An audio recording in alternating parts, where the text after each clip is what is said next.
Quel drôle d'accoutrement, me direz-vous, pour un jardinier? Et oui, aujourd'hui, je suis dans un rucher. Et les ruches sont les maisons pour les abeilles. Et les abeilles sont extrêmement importantes pour nous, les jardiniers, puisqu'elles viennent polliniser nos fleurs et elles nous produisent indirectement les fruits et les légumes. Alors, je vous propose de faire toute une émission un peu pédagogique avec deux petites filles absolument charmantes que l'on va rencontrer tout de suite. Et vous allez voir le monde des insectes et surtout des abeilles. C'est passionnant. Coucou les filles. Coucou. Bonjour. Quel âge tu as? 4 ans. Et toi Emma? 11 ans. Les abeilles, c'est des plantes? Non. C'est quoi alors les abeilles? C'est un insecte. Un insecte, c'est?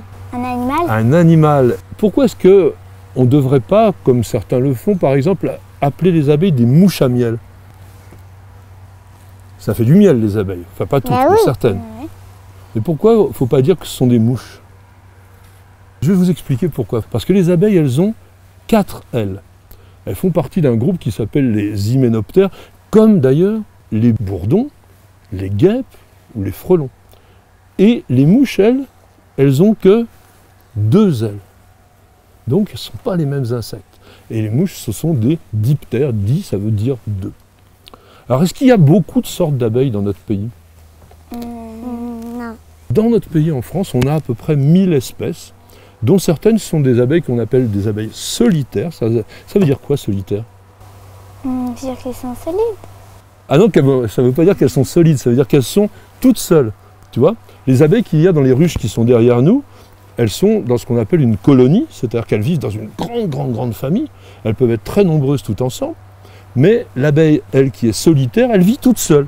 Et généralement, elle fait un nid, alors soit dans le sol, soit dans des morceaux de bois, soit dans des endroits comme des murs, alors que nos abeilles qu'on a derrière nous et qu'on appelle l'abeille à miel, l'abeille Apis mellifera, c'est une abeille qui est sociale. Elle vit dans une société. Est-ce qu'il y a des papas et des mamans dans les abeilles? Non. Non? Comment elles font s'il n'y a pas de papa et maman pour avoir des bébés abeilles? Bah, il n'y en a pas. Il n'y a pas de bébés abeilles? Non. En fait, toute la colonie fonctionne avec une seule maman, qui est plus grande que les autres, qu'on appelle la reine. Au début de sa vie, elle s'envole, accompagnée de plein de mâles abeilles. Et on les appelle les faux bourdons. Et dès qu'ils se sont mariés avec la reine des abeilles, eh bien, ils meurent, et elle revient à la ruche, et elle va pendant toute sa vie, qui dure environ 3 à 4 ans, faire des centaines, voire des milliers de bébés. Les insectes, ils font des œufs. L'œuf va donner une larve qui va donner naissance à une abeille. Ça ne vit pas très longtemps, une abeille. Maximum 1 an. Celles qui vivent 1 an, c'est celles qui vont passer tout l'hiver.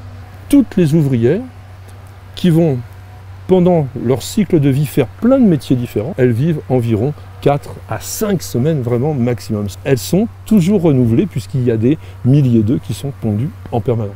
Alors ça vous dirait les filles qu'on aille voir sur place ce qui se passe? Oui. On va mettre ce chapeau d'apiculteur qui est une sorte de combinaison spatiale de manière à protéger notre visage de l'éventuelle agression par les abeilles que l'on va peut-être un tout petit peu déranger dans leur intimité. Bonjour Gabriel. Bonjour, ça va les filles? Oui. Alors ça, ce sont les cadres.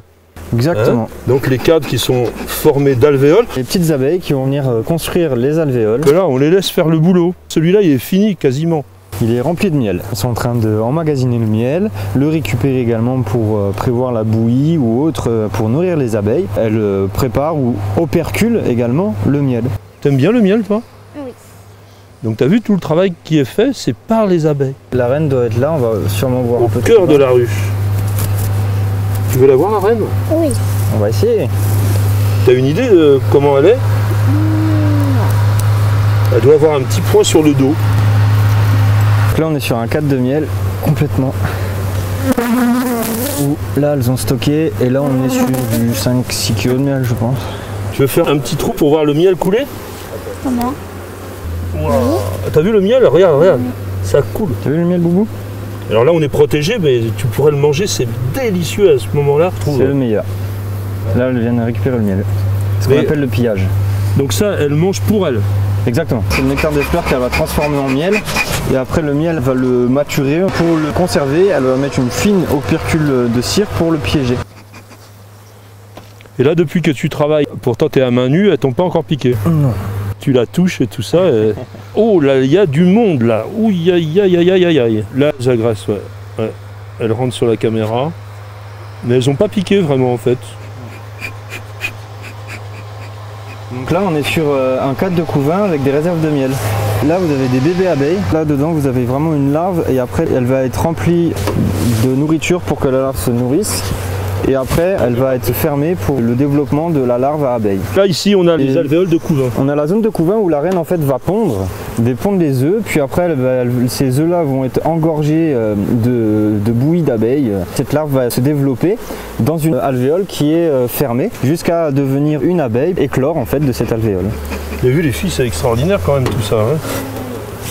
On voit que déjà qu'ici la ponte est finie pour la reine parce que vous avez le couvain qui est un peu éparpillé. Et donc là, normalement, on aurait la zone de couvain, la zone de pollen pour nourrir justement toutes ces petites larves, et après la zone de miel. Puis après, elles vont faire des réserves de miel sur les côtés.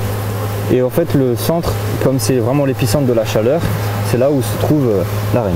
Ça travaille à la fois côté pile et côté face. Exactement. En fait, les abeilles travaillent aussi bien d'un côté que de l'autre, et elles vont bâtir aussi bien d'un côté que de l'autre. Il faut toujours avoir des gestes très gentils, très doux. Pour pas les écraser. Surtout les énerver. Elles travaillent jour et nuit. Il n'y a que les butineuses qui se reposent la nuit, mais sinon elles travaillent jour et nuit. Pourquoi? Parce que la nuit, il faut aussi pouvoir contenir une certaine chaleur dans la ruche. Donc il y a un système de friction. Elles n'hibernent pas, les abeilles. Elles passent un hiver, mais elles se frictionnent entre elles pour créer une source de chaleur assez importante pour contenir une température adéquate à la vie de l'abeille. Le métier d'apiculture, c'est un métier d'abord de passion parce qu'il y a une relation avec la nature, avec les animaux, etc. Agricole parce qu'on fait de la production, mais surtout c'est un métier qui est rude d'un point de vue moral, physique et surtout économique. C'est quand même très très beau de voir cela avec vraiment une organisation extraordinaire qu'il y a dans cette ruche et puis un produit absolument délicieux et très utile qui s'appelle le miel.